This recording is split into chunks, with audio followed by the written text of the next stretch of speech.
Hey guys, it's me Tennyson. Before Ultra Graphics, before Battle Royale, before 100 gigabyte downloads, there was a console that was way ahead of its time, the Sega Dreamcast. This thing had online multiplayer, arcade-level graphics, and games that people still talk about today. Sonic Adventure, Crazy Taxi, Shenmue, legends that defined a generation. And now, imagine this, those same games running in your hand, on your Android phone. No console, no PC, just pure emulation power. So today, I'm not just showing emulators, I'm taking you back in time, while giving you the top 5 best Dreamcast emulators for Android in 2026, ranked from basic to absolute king. Starting at number 5, we have Rycast. Now this one is pure history. Rycast was one of the very first emulators that made Dreamcast gaming possible on Android at a time when phones weren't even this powerful. And because of that, it feels lightweight, simple, almost raw in the way it works. You install it, load your game, and it just tries to run it without any heavy processing layers. But here's the reality in 2026. Technology has moved forward. Rycast hasn't kept up at the same pace. You'll notice random glitches, some games not booting, and performance that feels inconsistent depending on your device. It can still run classic titles, especially on lower-end phones. But once you compare it to modern emulators, you start to feel its age immediately. Still, there's something nostalgic about it. It's like playing on an old console that struggles, but still delivers that original vibe. And that's why, even today, Rycast earns its spot on this list. At number 4, we have Classic Boy Pro. Now this one is completely different from everything else here. It's not built only for Dreamcast. It's built for almost every retro console you can imagine. PlayStation, Nintendo 64, Game Boy, and even Dreamcast, all inside one single app. And that's exactly what makes it special. You don't need 5 different emulators. You don't need to switch apps. Everything is organized in one place, with customizable controls and a clean interface that makes it easy to jump between games.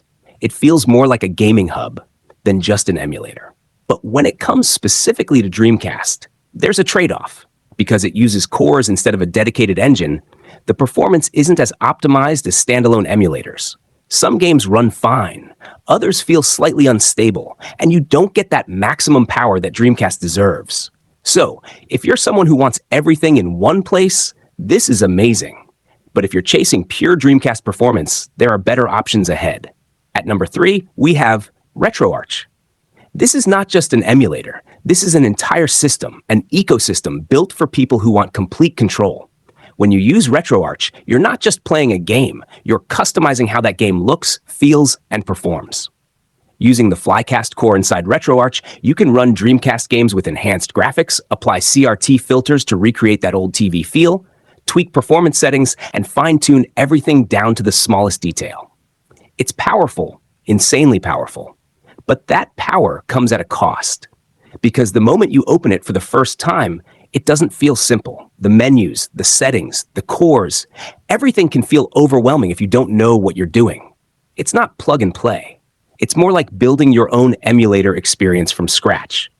But if you take the time to learn it, RetroArch becomes one of the most rewarding emulators you can ever use. It turns your phone into a true retro machine, something that feels personal, something that feels built by you. And that's why it stands strong at number 3. At number 2, we have Flycast. Now this is where things start getting serious. Flycast is basically the evolution of everything Rycast started, but taken to a whole new level. It feels faster, smoother, and way more stable. Games that struggled before now run with better FPS, better compatibility, and fewer crashes. But what really makes Flycast stand out is how modern it feels. This isn't just about playing old games, it's about enhancing them.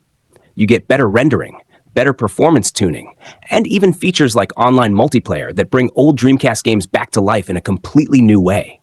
Imagine playing a classic Dreamcast game online on your phone in 2026.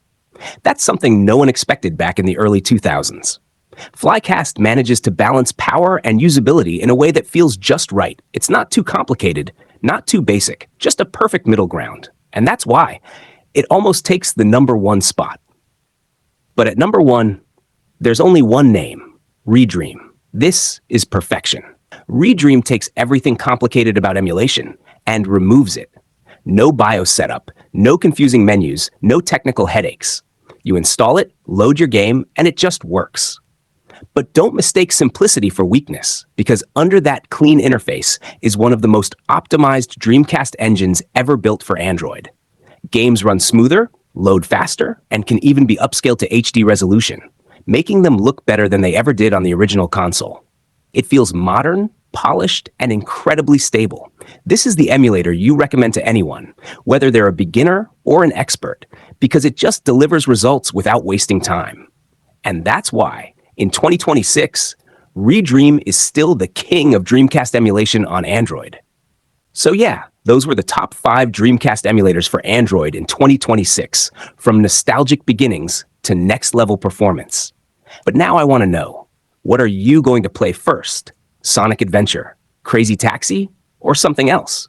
Drop it in the comments, and if you want the best settings for your device, just tell me your phone name and I'll help you unlock maximum performance. Because this is just the beginning.